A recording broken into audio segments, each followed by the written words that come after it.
વિદ્યાર્થી મિત્રો કેજે એજ્યુકેશન ચેનલમાં આપનું સ્વાગત છે। આવા જ વિડીયો જોવા માટે કેજે એજ્યુકેશન ચેનલને લાઇક કરો, શેર કરો, સબસ્ક્રાઈબ કરો। ધોરણ 10 વિજ્ઞાન, માનવ આંખ અને રંગબેરંગી દુનિયાના મહત્ત્વ આઈએમપી જે બોર્ડની પરીક્ષામાં પૂછાઈ શકે એવા એમસીક્યુ। 6 નંબરનો એમસીક્યુ, તારાઓનું ટમટમવું દેખાવા માટે કઈ પ્રકાશીય ઘટના જવાબદાર છે? તો અહીંયા જવાબ આવશે બી, વાતાવરણીય વક્રીભવન। તમને થિયરી આપેલી છે, એમાં લખેલું જ છે કે વાતાવરણીય વક્રીભવન થવાથી તારાઓ ટમટમે છે।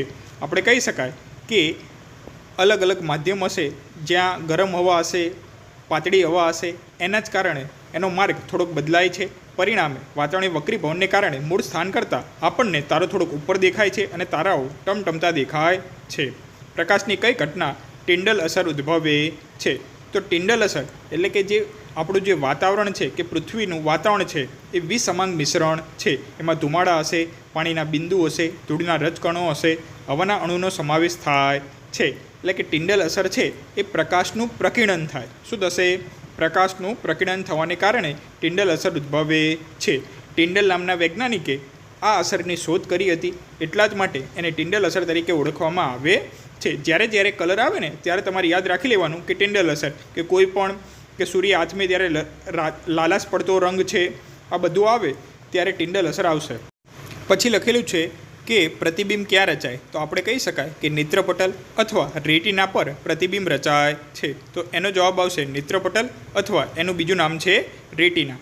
એ પ્રકાશ સંવેદી કોષો ધરાવે છે જે પ્રકાશની હાજરીમાં સક્રિય થાય છે અને વિદ્યુત સંદેશો ઉત્પન્ન કરે છે। આ વિદ્યુત સંદેશો પ્રકાશીય ચેથા મારફતે મગજને મોકલવામાં આવે છે અને મગજ તેનું અર્થઘટન કરે છે અને આપણે વસ્તુને જોઈ શકીએ છીએ।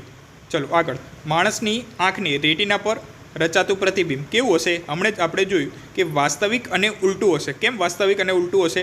કે જે નેત્રમણી છે એ નેત્રમણી છે એ બહિર્ગોળ લેન્સ જેવું કાર્ય કરશે અને જે બહિર્ગોળ લેન્સ છે એ વાસ્તવિક અને ઉલટું પ્રતિબિંબ રચે, બરાબર? તો 8મામાં બી, માણસની આંખની કાર્ય કરવા માટે કઈ પ્રકાશી ઘટના જવાબદાર છે?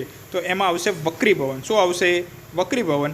અને છેલ્લું કે પ્રકાશનું સૌથી ઓછું પ્રકીર્ણન ધુમ્મસ, ધૂળ અને ધુમાડાથી કયા રંગનું થાય? તો આપણે સામાન્ય રીતે જોઈએ જ છીએ કે સિગ્નલમાં પ્રકાશનો રંગ લાલ રાખવામાં આવે છે, કારણ કે ધુમ્મસ, ધુમાડાથી સૌથી ઓછું પ્રકીર્ણન થાય છે। એટલે કોઈ પણ પરિસ્થિતિ હોય, વરસાદ હોય, છતાં પણ આપણને દૂરથી લાલ રંગ જોઈ શકાય છે।